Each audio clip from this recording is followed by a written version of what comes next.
Vice ganda. Hindi ko lang kung tama yung title ko. Di ba may kantang Must Go Up, Must Come Down? Walang forever, Vice ganda. Good morning po, good afternoon, good evening. Welcome sa channel ko po, Tito Nis Vlogs. I hope nasa mabuti po kayong kalagayan, mga kababayan ko. As usual, ito, limang araw namin po sa aming bagong bahay na second hand, mga kababayan. Ako yung nakakapapa. Kasi yung backyard, pag pumunta rin, sobrang putik, mga titos, mga titas.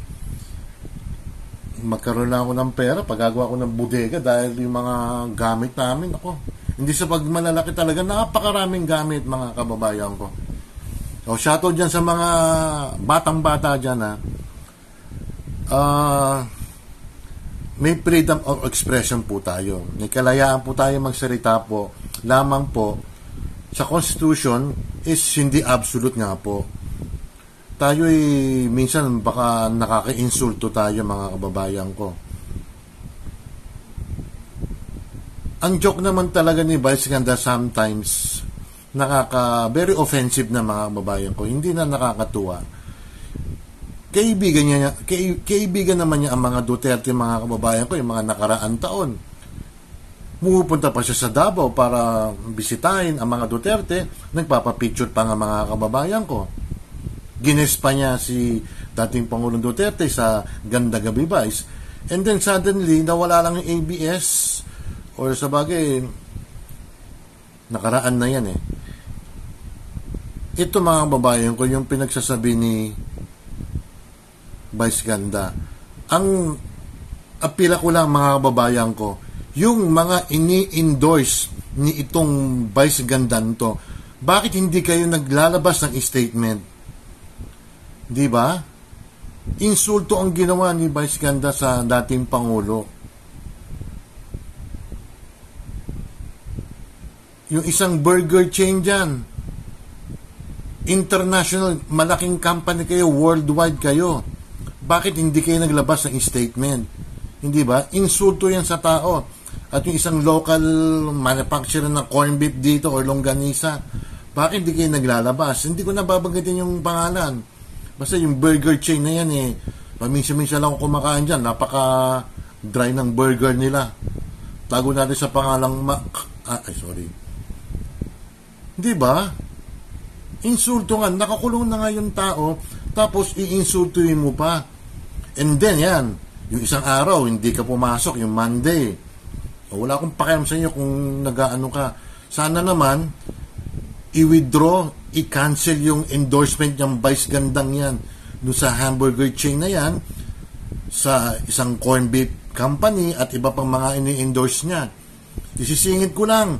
Ang sabi pa nga ni Vice ganda, 2 bagay lang daw ang nakakasira sa buhay: sugal at saka illegal substance. O sinabi niya, sugal daw ang nakakasira ng pamilya, pero nag-endorse siya ng online gaming. Yung tino mo kaplastikan niyang Vice gandang yan. Ngayon nagagalit ka, tinitira nanay mo, pero masama naman niya, huwag yung idadamay ang nanay niya. Kaya lang, hindi natin masisisi yung mga DDS niya kasi gumanti. Ininsulto si Tatay Digong, si Presidente Duterte na ito, mga kababayan ko.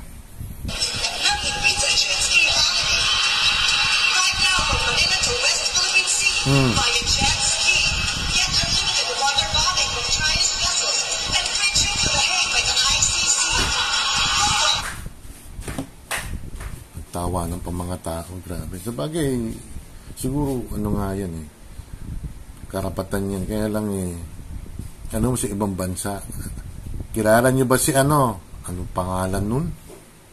Si Kyrie Irving. Anti-Semitism ba yun? Yung mga Jews, binatikos niya. Ang ginawa ng Nike po, kinansel yung endorsement niya. O kaya si Hoda, mga kababayan ko. Sino pa ba yung yung isa, yung rapper, si Kanye West, mga kababayan ko. Nagparinig siya sa mga Jewish, sa mga Hudyo, mga kababayan ko.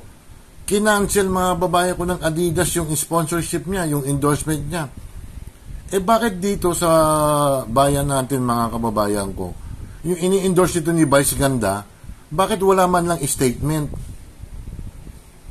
Ano, tinotolerate nyo yung pag-insulto sa isang tao na nakukulong na? Ikaw ba'y pag ang magulang mo nakukulong sa ibang bansa, hindi ka mag-aalala? Hindi ka maghinanakit dahil pinakidnap yung tatay mo na hindi naman dumaan sa tamang proseso?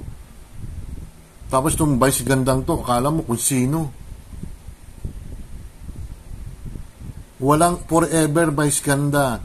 Yung mga nanonood dito na, joke lang naman yan okay, karapatan yan. Ako, yung aking sentiments, at maraming sentiments, milyon-milyon na mga nagalit kay Vice Ganda. Siyempre, ilalagay namin yung, kunyari, magulang namin yung nandun sa Hague. Tingnan mo.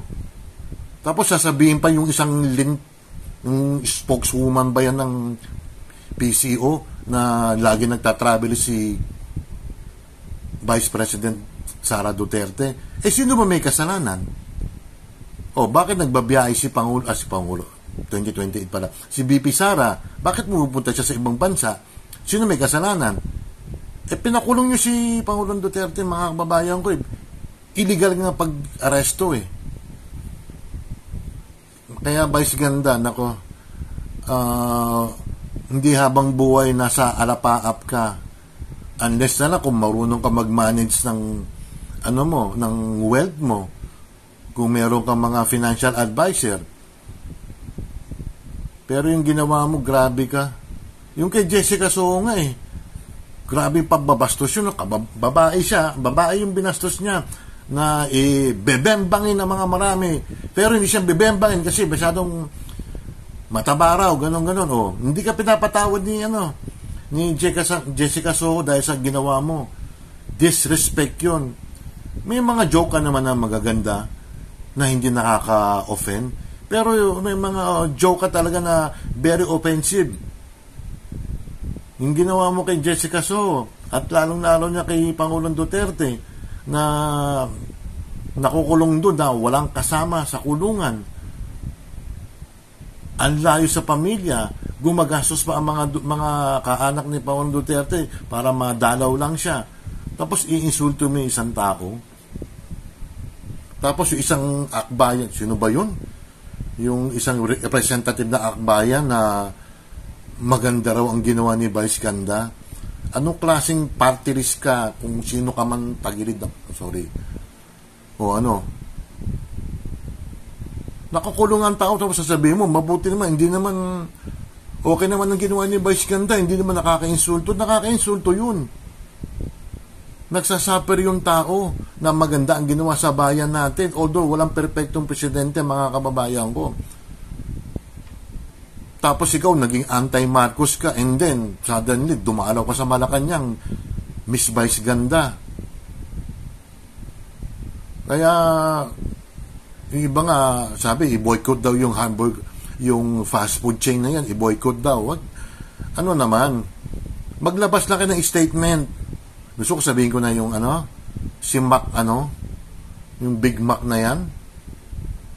Napaka tinotolerate nyo yung artist nyo, yung talent nyo na ininsulto yung isang tao. Yung insulto mo, nakakulong na nga yung tao, tapos ganun ang gagawin mo.